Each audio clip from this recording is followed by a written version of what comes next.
बेटा तू अचानक से, और ये तेरे चेहरे पे उंगलियों के निशान कैसे? पापा, वो राजीव।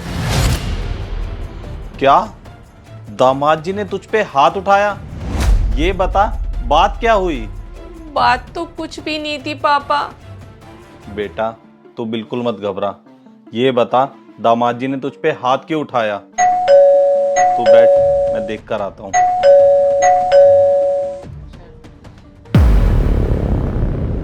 दामाद जी आप? पापा, डॉली घर से बिना बताए निकल गई है और अपना उसने फोन भी स्विच ऑफ कर दिया है। इधर ही आई है ना वो? हाँ अंदर बैठी है। दामाद जी कुछ बात हो गई क्या? कोई बात नहीं हुई। मुझे पता था तू यहीं आई होगी। तूने फोन क्यों स्विच ऑफ किया?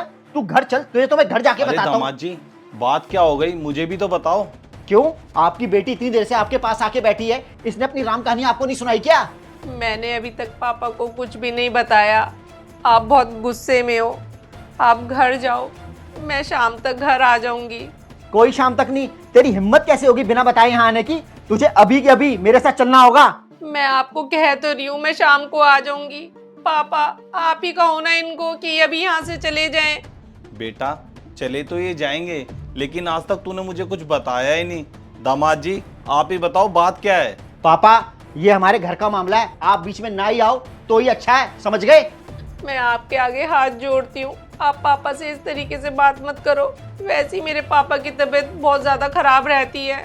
अच्छा, अपने पापा की तुझे ज्यादा ही फिक्र है, और मेरी माँ के सामने जो तेरी जुबान चलती है, आज तो मैंने तेरे 4 ही थप्पड़ मारे हैं। अगर आगे से तूने मेरी माँ के सामने जुबान लड़ाई ना तो तेरा मार मार के बुरा हाल कर दूंगा।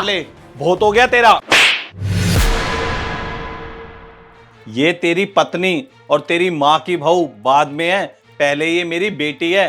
तेरी माँ ने तुझे यही संस्कार दिए? जा पहले तू जाकर ये सीख कर आ कि एक औरत से किस तरीके का बर्ताव किया जाता है। अरे तू तो पढ़ा लिखा गवार है। अरे तुझे दामाद जी कहता हूँ, तू तो सर पे ही चढ़ गया।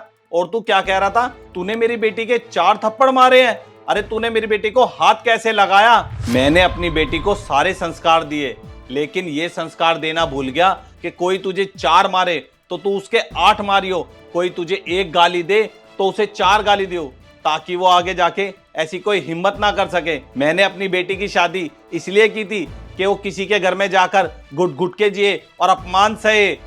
डोली बेटा, अभी मैं जिंदा हूँ, तुझे मैं अपने पास रख सकता हूँ।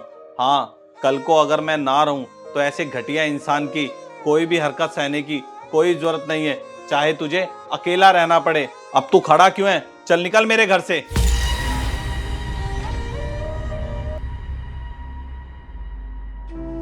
ऐसे पापा हर बेटी को मिले जो अपनी बेटी को उंगली पकड़ के चलने के साथ साथ उसे ये भी सिखाएं कि अपने आत्मसम्मान के लिए कैसे लड़ना चाहिए, और जरूरत पड़ने पर वो ही पापा खुद अपनी बेटी के लिए एक सुरक्षा कवच भी बन जाए।